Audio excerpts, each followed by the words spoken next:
Hello guys, welcome back to another episode here on African Confessions. I am back with another episode. There is a message that I want to share with you guys. The message reads like this. Hello my brother, please let me give you my own story. From the time that I fell pregnant, whilst I was still in high school, I then promised myself that I'll never get married again because of the way my heart had been broken. It then took me so many years for my heart to properly heal because of this man. This man, I had loved him whilst I was still in high school, even though he was way older than me, but I had loved him. But when I fell pregnant, to my surprise, he rejected me just like that. And when my parents found out that I was pregnant, they were so heartbroken because I was their beacon of hope. They had big dreams for me. Maybe one day I was going to have a degree, having a good job, but I had fallen pregnant for a married man. And then when I went to his house with my auntie, he had given a false confession. He said to my auntie that when he first slept with me, he had found out that someone had already deflowered me, so I was not worthy to be his wife. So he had to return me back to my people. At home, I was kicked out by my father because I had brought shame upon the whole family. So I started to move around doing odd jobs so that me and my baby could survive. But most of the times I was only working for food, nothing more. It was a matter of survival. And what pained me the most is that this man that had impregnated me, he never even bothered to look for me or even to check up on our baby that we had made together. I was on my own. It was only me and my child against the world. After so many years as staying as a single mom, I then met my current boyfriend. And when I met him, what surprised me was that my auntie was so quick to tell me that this guy that now I had met, he was a good guy. My brother, I did not even realize that when I gave this guy my aunt's WhatsApp number, the two of them started to cheat on me. I don't even know why these two people decided to hurt me like this.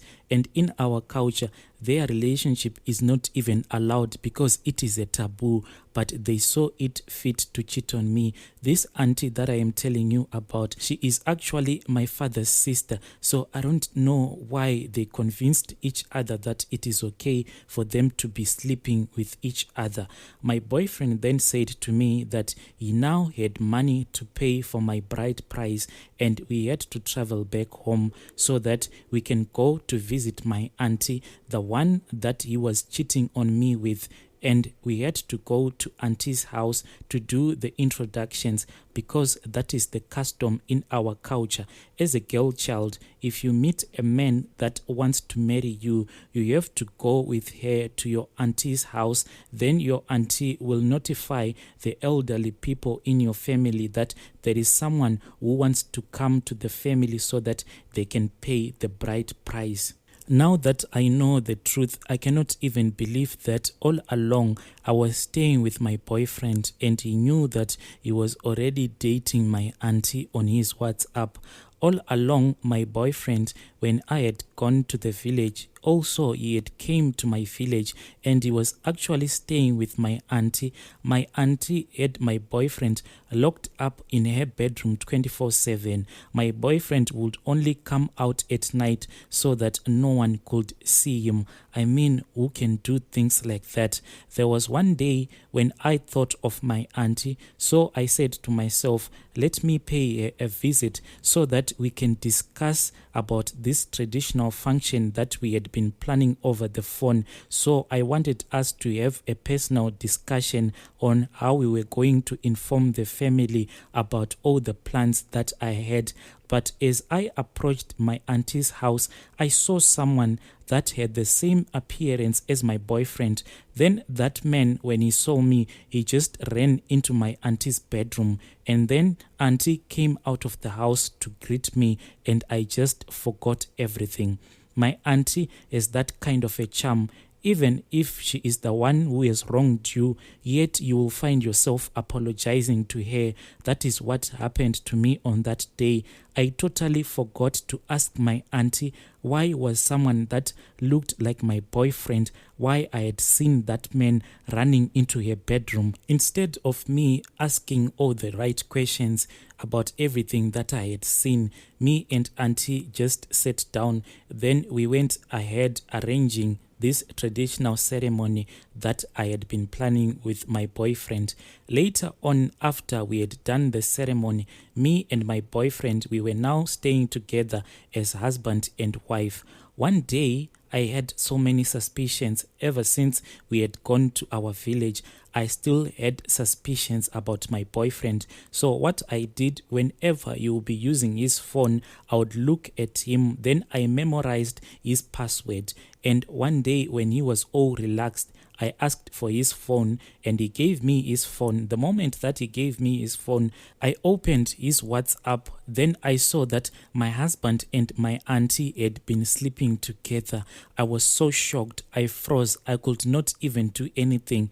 Now that I am looking back, I wish that I had forwarded all the messages that I had seen. At least if I had taken a screenshot of all the messages that I had seen my auntie sending to my boyfriend, and also my boyfriend sending back those messages back to my auntie. At least now I could have evidence. But on that day, I think I was so shocked. I was not even thinking properly. I could not even believe it that my own father's sister was now dating my husband.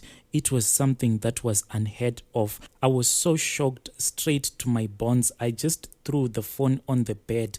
Then my husband took his phone and he never gave me any explanation. He just walked out of the house.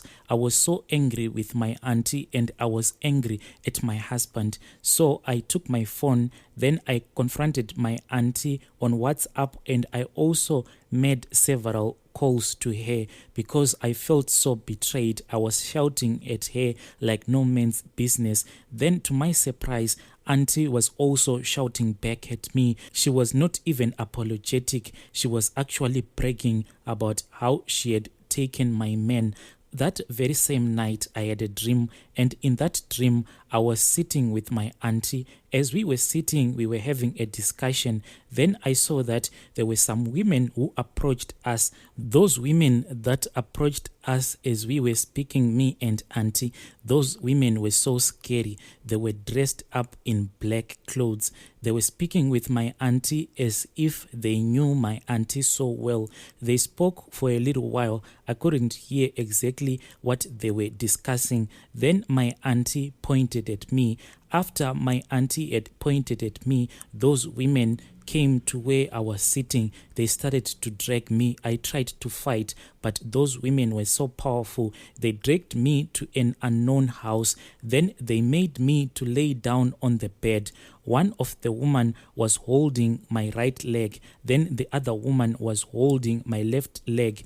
So both of my legs were being held wide open as if I was waiting for a man to come and have sexual intercourse with me. My auntie walked into the room and I saw that she was holding a crate of eggs. She came to the bed where I was being held by those women. She sat beside me. She didn't even bother to look at me. She just went on with everything that she had started. She started to push those eggs one by one straight into my private parts. I felt those eggs as they were being pushed into my womb. The only thing that woke me up is that I heard that there was a bird that was flying in my bedroom. And when I looked, I saw that it was a bat, and that bat had dropped close to the door. And that is what happens to me. Sometimes I can hear that there will be a bird that will be flying around in my room. But when I try to look or to search for that bird, I will not be able to see it. I can only hear the sounds that it will be making. Most of the times I can actually have a dream, and in that dream I'll be in labor, but I'll not give birth to a child, but instead eggs just comes out of my private parts, and between my legs there will be a snake waiting to eat those eggs. In the past, what I noticed is that whenever I would tell my auntie that now I am in a new relationship, my auntie will say to me, I am going to pray for you, my brother's child. Everything is going to be well with you. But that relationship will go nowhere. There was this other guy that I was dating. We reached a point that his man would stopped working, and this was after I had told my auntie that I am going to visit my boyfriend. Auntie, can you please pray for me so that everything can go well, because I wanted this man to marry me, but his man would just stopped working just like that. So I went to another prophet. That prophet, even though he didn't even know me, he gave me a prophecy about my auntie, saying that my auntie is someone who is dealing in black magic. My brother, this is what I am going through. Dear listeners, right there was a message that I received from Anonymous. Then it had to be translated into English. Such a sad and a painful story. Let us meet again in the following episodes.